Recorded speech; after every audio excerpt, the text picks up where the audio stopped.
Hi, welcome to my channel. ಸ್ವಂತ ಅಕ್ಕನನ್ನು ನೀನು ಅಮ್ಮಂತರ ಅಂತ ಹೇಳ್ತಾ ಹತ್ರ ಹೋಗಿ ಮಂಚದಲ್ಲಿ ಮಲಗಿಸಿ ಸಿಕ್ಕಾಪಟ್ಟೆ ಸುಖಪಟ್ಟು ಮಜಾ ಮಾಡಿದ ತಮ್ಮ. ಕತೆ ತುಂಬಾ ಚೆನ್ನಾಗಿದೆ. ಎಲ್ಲೂ ಸ್ಕಿಪ್ ಮಾಡಿದೆ.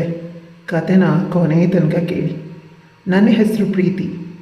ಅಪ್ಪ ಅಮ್ಮ ಮೊದಲ ವರ್ಷದ ಡಿಗ್ರಿ ಓದ್ತಿದ್ದಾಗಲೇ ನಾನು ಅಮ್ಮನ ಹೊಟ್ಟೆಯಲ್ಲಿದ್ದೆ. ಅಪ್ಪ ಅಮ್ಮ ಪ್ರೀತಿಸ್ತಾ ಇದ್ರು. ಆದರೆ ಮದುವೆಗೆ ಮುಂಚೆ ಅಮ್ಮ ಗರ್ಭಿಣಿಯಾದ ಕಾರಣ ಎಲ್ಲರ ವಿರೋಧದ ನಡುವೆಯೂ ಅಪ್ಪ ಅಮ್ಮ ಮದುವೆಯಾದರೆ ಅದಾದಮೇಲೆ ಅಪ್ಪ ಯಾವುದೋ ಒಂದು ಕೆಲಸ ಮಾಡ್ತಾ ಅಮ್ಮ ಮತ್ತು ನನ್ನನ್ನು ನೋಡಿಕೊಂಡ್ರು. ನಾನು ಹುಟ್ಟಿ 17 ವರ್ಷಗಳ ನಂತರ ನನಗೊಬ್ಬ ತಮ್ಮ ಹುಟ್ಟಿದ. ಅವನ ಹೆಸರು ಅರ್ಜುನ್. ನನ್ನ ಮತ್ತು ಅವನ ವಯಸ್ಸಿನ ನಂತರ ತುಂಬ ಇದ್ದಿದ್ದರಿಂದ ನಾನು ಅವನಿಗೆ ಅಕ್ಕ ಅನ್ನೋದಕ್ಕಿಂತ ಹೆಚ್ಚಾಗಿ ತಾಯಿಯಾಗಿ ಅವನನ್ನು ನೋಡಿಕೊಂಡ್ರೆ. ಅವನು ಅಷ್ಟೇ ನನ್ನನ್ನು ಅಮ್ಮಂಗಿಂತ ಹೆಚ್ಚಾಗಿ ನನ್ನ ಮೇಲೆ ಡಿಪೆಂಡ್ ಆಗಿಬಿಟ್ಟಿದ್ದ. ನಾವಿಬ್ಬರು ಹೊರಗಡೆ ಎಲ್ಲಾದರೂ ಒಟ್ಟಿಗೆ ಹೋದರೆ ಸಾಕು, ನಮ್ಮಿಬ್ಬರ ನೋಡಿ ಅಮ್ಮ ಮಗ ಅಂತ ಎಲ್ಲರೂ ತಿಳ್ಕೊಂಡ್ಬಿಡ್ತಿದ್ರು. ನಾನು ಅವ್ರ ತಪ್ಪು ಕಲ್ಪನೆಯನ್ನು ಎಂದಿಗೂ ತಿದ್ದಲಿಲ್ಲ. ಹೌದು, ಇವನು ನನ್ನ ಮಗ ಅಂತ ನಕ್ಕು ಅವನ ಮುದ್ದಾದ ಕೆನ್ನೆಗೆ ಮುತ್ತಿಡ್ತಿದ್ದೆ. ಆಗ ಅದರ ಬಗ್ಗೆ ಯಾವುದೇ ತಪ್ಪು ಭಾವನೆಯೂ ಇರಲಿಲ್ಲ. ಅವನನ್ನ ಮುದ್ದು ತಮ್ಮ, ನನ್ನ ಪುಟ್ಟ ಪ್ರಪಂಚ ಆಗಿಬಿಟ್ಟಿದ್ದ. ಆದರೆ ಅವನು ಬೆಳೆದು ನನ್ನ BTech ಓದೋದಕ್ಕೆ ಹೈದರಾಬಾದ್ಗೆ ಸ್ಥಳಾಂತರಗೊಂಡ. ಅದರ ನಂತರ ಎಲ್ಲನೂ ಬದಲಾಯಿತು. ಅವನನ್ನು ನನ್ನ ನಗರದಲ್ಲಿರುವ ಇಂಜಿನಿಯರಿಂಗ್ ಕಾಲೇಜ್ಗೆ ಸೇರಿಸೋದಕ್ಕೆ ನಾನೇ ಬಲವಂತ ಮಾಡಿದ್ದೆ. ಗಚ್ಚಿಬೌಲಿಯಲ್ಲಿರುವ ಅವನ ಹಾಸ್ಟೆಲ್ಗೆ ಶಿಫ್ಟ್ ಮಾಡಲು ಸಹಾಯ ಮಾಡಿದೆ. ಮತ್ತು ಪ್ರತಿ ಭಾನುವಾರ ತಪ್ಪದೆ ಅವನಿಗೆ ಮನೆಯ ಊಟನ ತಂದುಕೊಡ್ತಿದ್ದೆ. ಅವನ ಹಾಸ್ಟೆಲ್ ಸ್ನೇಹಿತರು ನನ್ನನ್ನು ನೋಡಿ ಪಿಸ್ಗುಡ್ತಿದ್ರು. ಒಮ್ಮೆ ಅವನ ಧೈರ್ಯಶಾಲಿ ಸ್ನೇಹಿತನೊಬ್ಬ ನಾನು ಅವನ ತಾಯಿಯ ಅಂತ ಕೇಳೋ ದುಸ್ಸಾಹಸ ಮಾಡಿದ್ದ. ಹೌದು, ಇವನು ನನ್ನ ಮಗ ಅಂತ ನಾನು ಯಾವುದೇ ಭಾವನೆಗಳೇ ಇಲ್ಲದೆ ಹೇಳಿದ್ದೆ. ಅವರ ಕಲ್ಪನೆಯನ್ನು ತಿದ್ದೋದಕ್ಕೆ ನಾನು ತಲೆಕೆಡಿಸ್ಕೊಳ್ಳಿಲ್ಲ. ಅರ್ಜುನ್ ಕೂಡ ಅದನ್ನು ಒಪ್ಪಿ ತನ್ನ ಮುಗುಳ್ನಗೆಯನ್ನು ಬಚ್ಚಿಟ್ಕೊಂಡ. ಅವನನ್ನು ಮುದಿಸೋದು ನನಗೆ ತುಂಬ ಇಷ್ಟವಾಗಿತ್ತು. ನಾನು 36 ವರ್ಷದ ವಿವಾಹಿತ ಮಹಿಳೆ, ಹೈಟೆಕ್ ಸಿಟಿಯಲ್ಲಿ ಕಾರ್ಪೊರೇಟರ್ ಮ್ಯಾನೇಜರ್ ಮತ್ತು 8 ವರ್ಷದ ಮಗ ರಾಹುಲ್ನ ತಾಯಿ. ನನ್ನ ಜೀವನ ಹೊರಗಿನಿಂದ ಪರಿಪೂರ್ಣವಾಗಿ ಕಾಣಿಸ್ತಿತ್ತು. ಆದರೆ ಅರ್ಜುನ್ ಇಲ್ಲಿಗೆ ಬಂದ ಸ್ವಲ್ಪ ಸಮಯದಲ್ಲೇ ನನ್ನ ಜೀವನದಲ್ಲಿ ಉದ್ವಿಗ್ನತೆ ಹೆಚ್ಚಾಯಿತು ಮತ್ತು ನನ್ನ ವೈವಾಹಿಕ ಜೀವನ ಸಂಪೂರ್ಣವಾಗಿ ನಾಶವಾಗೋಯಿತು. ನನ್ನ ಗಂಡ ಕಾರ್ತಿಕ್ ಜುಬಿಲಿ ಹಿಲ್ಸ್ನಲ್ಲಿರುವ ನಮ್ಮದೇ ಫ್ಲಾಟ್ನ ನಮ್ಮದೇ ಹಾಸಿಗೆನಲ್ಲಿ ತನ್ನ ಜೂನಿಯರ್ ಉದ್ಯೋಗಿ ಜೊತೆ ಮಲಗಿದ್ದಾಗ ನನ್ನ ಕಣ್ಣಿಗೆ ಬಿದ್ದ. ತೀವ್ರವಾದ ಮೈಗ್ರೇನ್ ತಲೆನೋವಿನ ಕಾರಣ ಕಚೇರಿಯಿಂದ ಬೇಗ ಮನೆಗೆ ಬಂದಿದ್ದ ನನಗೆ ಅವರು ನನ್ನ ಬೆಡ್ಶೀಟ್ಗಳಲ್ಲಿ ಬಿದ್ದಿರೋದು ಕಾಣಿಸ್ತು. ನಾನು ಕಿರಿಚಲಿಲ್ಲ, ನಾನು ಅಳ್ಳಿಲ್ಲ. ಸದ್ದಿಲ್ಲದೆ ನನ್ನ ಫೋನ್ ತೆಗೆದು ಅವರ ಆ ನಗ್ನತೆ ನಿರಾಕರಿಸಲಾದ ಸ್ಪಷ್ಟ ವಿಡಿಯೋನ ರೆಕಾರ್ಡ್ ಮಾಡಿದೆ ಮತ್ತು ಸುಮ್ಮನೆ ಹೊರಗಡೆ ನಡೆದೆ. ಮುಂದಿನ 1 ತಿಂಗಳ ಕಾಲ ನಾನು ಬ್ಯಾಂಕ್ ಸ್ಟೇಟ್ಮೆಂಟ್ಗಳು, ಹೋಟೆಲ್ ರಶೀದಿಗಳು ಮತ್ತು ವಾಟ್ಸಪ್ ಲಾಗ್ಗಳನ್ನು ಸಂಗ್ರಹಿಸೋ ಸೈಲೆಂಟ್ ಇನ್ವೆಸ್ಟಿಗೇಟರ್ ಆಗಿ ಬದಲಾದೆ. ಅಂತಿಮವಾಗಿ ಅವನ ಮುಖಕ್ಕೆ ಡೈವೋರ್ಸ್ ಪೇಪರ್ನ ಎಸೆದೆ. ಭಾರತೀಯ ವಿವಾಹಗಳಲ್ಲಿ ಅಪರೂಪ ಆದರೂ ನಿವೃತ್ತ ವಕೀಲರಾಗಿದ್ದ ನನ್ನ ತಂದೆ ನಮ್ಮ ಮದುವೆಗೆ ಮುನ್ನಾನೇ ಕಟ್ಟುನಿಟ್ಟಾದ ಪ್ರೀನಪ್ ಒಪ್ಪಂದ ಮಾಡಿಸಿದ್ರು. ಆ ಕಠಿಣ ವಿಶ್ವಾಸ ದ್ರೋಹದ ನಿಯಮದ ಕಾರಣ ಕಾರ್ತಿಕ್ ನಮ್ಮ ಜಂಟಿ ಆಸ್ತಿಯಲ್ಲಿನ ತನ್ನ ಪಾಲನ್ನು ಕಳ್ಕೊಂಡ. ಜುಬಿಲಿ ಹಿಲ್ಸ್ ಫ್ಲ್ಯಾಟ್, ಮೊಯಿನಾಬಾದ್ನ ಫಾರ್ಮ್ ಹೌಸ್ ಮತ್ತು ಅವನ ಮ್ಯೂಚುವಲ್ ಫಂಡ್ಸ್, ಹಾಗೆ ಉಳಿತಾಯದ ನಿಖರವಾದ ಅರ್ಧದಷ್ಟು ಪಾಲು ನನಗೆ ಸಿಕ್ತು. ಆದರೆ ಮಗುವಿನ ಕಸ್ಟಡಿ ಹೋರಾಟ ನನ್ನನ್ನು ಸಂಪೂರ್ಣವಾಗಿ ಒಡೆದು ಹಾಕಿತ್ತು. ಕೌಟುಂಬಿಕ ನ್ಯಾಯಾಲಯದ ನ್ಯಾಯಾಧೀಶರು ರಾಹುಲ್ಗೆ ಯಾರ ಜೊತೆ ಇರೋದಕ್ಕೆ ಇಷ್ಟ ಅಂತ ಕೇಳಿದರು. ರಾಹುಲ್ ನೇರವಾಗಿ ಕಾರ್ತಿಕ್ನಂತ ಬೆಟ್ ಮಾಡಿದ್ದ. ಅಪ್ಪ ನನಗೆ PS5 ಆಡೋದಕ್ಕೆ ಮತ್ತು ಜಂಕ್ ಫುಡ್ ತಿನ್ನೋದಕ್ಕೆ ಬಿಡ್ತಾರೆ, ಅಮ್ಮ ಬರೀ ಓದೋದಕ್ಕೆ ಮತ್ತು ಹೋಮ್ವರ್ಕ್ ಮಾಡೋದಕ್ಕೆ ಹೇಳ್ತಾಳೆ ಅಂತ ಅವನು ದೂರಿದ್ದ. ಆ ಬಾಲಿಶ ದ್ರೋಹವು ಕಾರ್ತಿಕ್ನ ಕ್ಷುಲ್ಲಕ ಮೋಸಕ್ಕಿಂತಲೂ ಹೆಚ್ಚು ನೋವನ್ನು ನೀಡಿತು. ಕಾರ್ತಿಕ್ ಕುಹಕವಾಗಿ ನಕ್ಕ. ಅವನ ವಕೀಲರು ನನ್ನ ಕಸ್ಟಡಿ ಹಕ್ಕುಗಳನ್ನು ಸಂಪೂರ್ಣವಾಗಿ ಬಿಟ್ಟುಕೊಡೋದಕ್ಕೆ ಸಹಿ ಹಾಕುವಂತೆ ಕೇಳಿದ್ರು. ನನ್ನ ಹೃದಯ ಕಲ್ಲಾಯಿತು.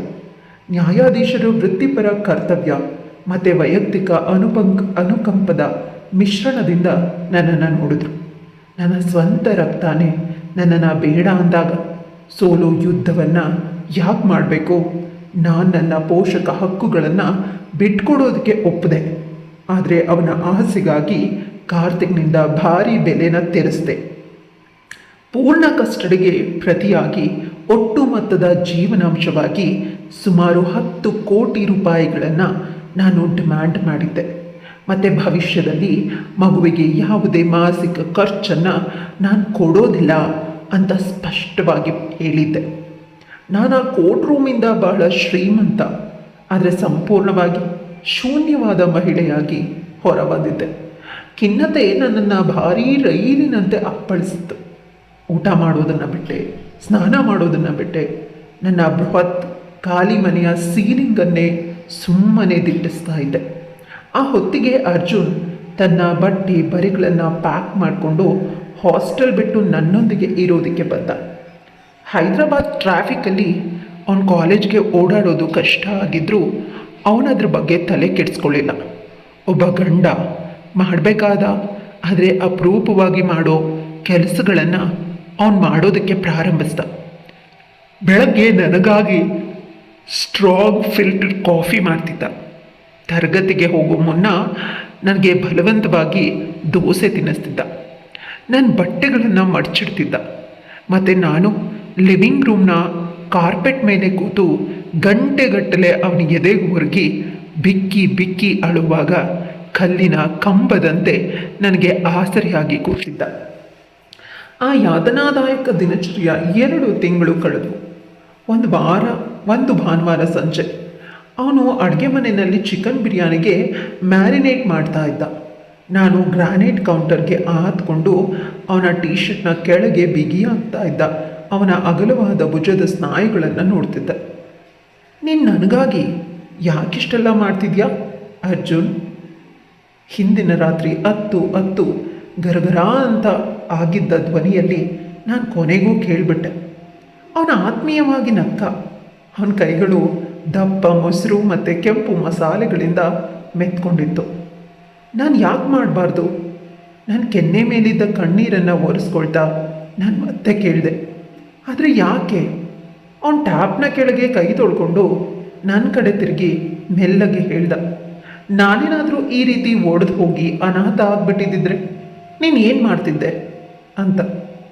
ನಾನು ಆಕಾಶ ಭೂಮಿ ಒಂದಾಗಿಸಿ ಆದ್ರೂ ಸರಿ ನಿನಗೆ ಸಹಾಯ ಮಾಡ್ತಿದ್ದೆ. ನನ್ನ ಮನಸ್ಸಲ್ಲಿ ಯಾವುದೇ ಅನುಮಾನ ಇಲ್ಲದೆ ತಕ್ಷಣವೇ ಉತ್ತರ ಕೊಟ್ಟೆ. ಯಾವ ರೀತಿಯಲ್ಲಿ? ಅವನು ಸಿಂಕಿಗೆ ಹೊರಕೊಂಡು ಮೃದುವಾಗಿ ಪ್ರಶ್ನೆ ಮಾಡ್ದ. ಈಗ ನೀನು ನನಗೆ ಸಹಾಯ ಮಾಡ್ತಾ ಇರೋ ರೀತಿನಲ್ಲೇ ಮಾರ್ಬಲ್ ನೆಲಾನೇ ನೋಡ್ತಾ ನಾನು ಒಪ್ಕೊಂಡೆ. ನಿನ್ನ ಪ್ರಶ್ನೆಗೆ ಉತ್ತರ ಸಿಕ್ತು ಅಲ್ವಾ? ತುಪ್ಪನ ಬಿಸಿ ಮಾಡೋದಕ್ಕೆ ಸ್ಟವ್ ಹತ್ತ ತಿರುಗ್ತಾ ಅವನ ನಕ್ಕ. ನಾನು ಇಲ್ಲ ಅಂತ ತಲೆ ಆಡಿಸಿ ಅವನ ಹಿಂದೆನೇ ಹೋಗಿ ನಿಂತೆ. ಅದು ಸರಿಯಾದ ಉತ್ತರ ಅಲ್ಲ ಅರ್ಜುನ್. ನಾನು ನಿನ್ನ ನನ್ನ ಸ್ವಂತ ಮಗ ಅಂತ ನೋಡೋದ್ರಿಂದ ಹಾಗೆ ಮಾಡ್ತಿದ್ದೆ ಅಷ್ಟೆ. ಆಗೋನು ಮ್ಯಾರಿನೇಟ್ ಮಾಡಿದ ಚಿಕನ್ ಬಿಸಿ ಪಾತ್ರೆಗೆ ಹಾಕ್ತ. ಅದರ ಜೋರಾದ ಸಿಡಿಯೋ ಶಬ್ದ ಆ ನಿಶಬ್ದ ಅಡುಗೆ ಮನೆನ ತುಂಬಿಕೊಳ್ತು. ಅವನು ನೇರವಾಗಿ ನನ್ನ ಕಡೆ ತಿರುಗಿ ತನ್ನ ಕಪ್ಪಾದ ಕಣ್ಣುಗಳಿಂದ ನನ್ನನ್ನೇ ತೀಕ್ಷ್ಣವಾಗಿ ನೋಡ್ದ. ಮತ್ತು ನಾನು ನಿನ್ನನ್ನು ನನ್ನ ಅಮ್ಮ ಅಂತಾನೆ ನೋಡ್ತೀನಿ. ಆ ಮಾತುಗಳು ನನ್ನ ಖಾಲಿ ಎದೆ ಆಳದಲ್ಲಿ ಮಿಂಚು ಹರಿಸಿದ್ವು. ನನ್ನ ಹೆತ್ತ ಮಗ ವಿಡಿಯೋ ಗೇಮ್ಗಳಿಗಾಗಿ ನನ್ನನ್ನು ಕಸದಂತೆ ಬಿಸಾಕಿದ್ದ. ಆದರೆ ನನ್ನ ಕಿರಿಯ ತಮ್ಮ ನನ್ನನ್ನು ತನ್ನವಳು ಅಂತ ಒಪ್ಕೊಳ್ತಿದ್ದ. ನಿನ್ನ ಕಿರಿಯ ಮಗ ನಿನ್ನನ್ನು ತಿರಸ್ಕರಿಸಿರ್ಬೋದು, ಆದರೆ ನಿನ್ನ ಹಿರಿಯ ಮಗ ನಿನ್ನನ್ನು ಪ್ರಪಂಚದಲ್ಲಿ ಎಲ್ಲಕ್ಕಿಂತ ಹೆಚ್ಚಾಗಿ ಪ್ರೀತಿಸ್ತಾನೆ ಅಮ್ಮ. ಅವನು ತನ್ನ ಧ್ವನಿನ ತಗ್ಗಿಸಿ ಬಿಸಿಗುಡ್ದ. ಅವನು ನನ್ನನ್ನು ಅಮ್ಮ ಅಂತ ಅಷ್ಟು ಶುದ್ಧ ಷರತ್ತಿಲ್ಲದ ಪ್ರೀತಿಯಿಂದ ಕರೆದಿದ್ದನ್ನು ಕೇಳಿ ನನ್ನ ಕೊನೆಯ ಭಾವನಾತ್ಮಕ ತಡೆಗೋಡೆಗಳೆಲ್ಲವೂ ಕುಸಿದು ಬಿದ್ದಿದ್ವು. ನಾನು ತೀರಾ ಹತ್ತಿರಕ್ಕೆ ಹೆಜ್ಜೆ ಹಾಕ್ತೆ. ನನ್ನ ಉಸಿರಾಟ ಗಂಟಲಲ್ಲೇ ಸಿಕ್ಕಾಕೊಂಡಿತ್ತು. ದಯವಿಟ್ಟು ನನ್ನನ್ನು ಮತ್ತೊಮ್ಮೆ ಅಮ್ಮ ಅಂತ ಕರಿತೀಯಾ? ನಾನು ದೈನ್ಯದಿಂದ ಬೇಡ್ಕೊಂಡೆ. ಅಮ್ಮ ಅವನು ತಕ್ಷಣವೇ ಪಿಸುಗುಡ್ದ. ನಾನು ಪದೇ ಪದೇ ಕೇಳಿದೆ. ಮತ್ತೆ ಅವನು ಅದನ್ನೇ ಮಂತ್ರದಂತೆ ಜಪಿಸ್ದ. ನಮ್ಮ ನಡುವಿನ ಆ ಸ್ವಲ್ಪ ಅಂತರವು ಕರಗಿ ಗಾಳಿಯು ಹೊಕ್ಕುವಷ್ಟು ಹತ್ತಿರ ಆದ್ವಿ. ನಾನು ಅವನ ಗಟ್ಟಿಮುಟ್ಟಾದ ದವಡಿನ ಹಿಡಿದು ಅವನ ಮುಖನ ನನ್ನ ಮುಖದತ್ತ ಎಳ್ಕೊಂಡೆ. ನನಗೇ ಆಶ್ಚರ್ಯವಾಗುವಂತೆ ನಾನು ನನ್ನ ತುಟಿಗಳನ್ನು ನೇರವಾಗಿ ಅವನ ತುಟಿಗಳಿಗೆ ಒತ್ತದೆ. ಆಶ್ಚರ್ಯದಿಂದ ಅವನ ಇಡೀ ದೇಹ ಒಮ್ಮೆ ನಗಿದ್ದನ್ನು ನಾನು ಗ್ರಹಿಸಿಕೊಂಡೆ. ಅವನ ತೆಳುವಾದ ಬೂದು ಬಣ್ಣದ ಟ್ರ್ಯಾಕ್ ಪ್ಯಾಂಟಿನ ಮೂಲಕ ಅವನ ತಮ್ಮ ನಿಧಾನವಾಗಿ ಎಡೆ ಎತ್ತಿ ನಿಲ್ಲೋದಕ್ಕೆ ಶುರು ಮಾಡ್ದ. ಕಬ್ಬಿಣದಂತೆ ಗಟ್ಟಿಯಾಗೋದಕ್ಕೆ ಶುರುವಾಯಿತು. ಒಂದು ಕ್ಷಣ ಇದೇನು ಮಾಡಿಬಿಟ್ಟೆ ನಾನು ಅಂತ ಹಿಂದೆ ಸರಿಯೋದಕ್ಕೆ ಹೋದಾಗ ಅವನು ಮತ್ತೆ ನನ್ನನ್ನು ಹಿಡಿದು ಗಟ್ಟಿಯಾಗಿ ಅಪ್ಕೊಂಡ. ಇದೇನು ಮಾಡ್ತಿದ್ಯಾ ಅರ್ಜುನ್?